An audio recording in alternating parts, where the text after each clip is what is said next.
What did that mean? Percy, you're the son of Poseidon. Wait, but isn't he supposed to not have children? Well, he broke his oath, this means. Oh. I guess you get your own cabin. A few weeks later, we're gonna send you on a quest. But first, you need to go talk to the Oracle. The what?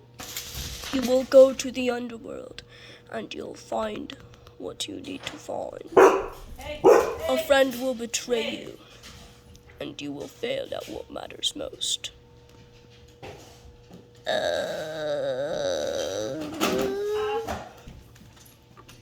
Okay.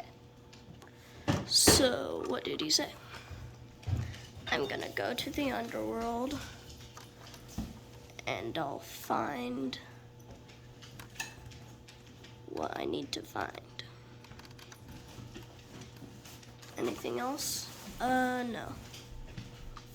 Anyway, if you're going to the underworld, you're not gonna need company. Hey, stop. So, Grover and who else? Me? What? You were standing there the entire time? Yeah, she was.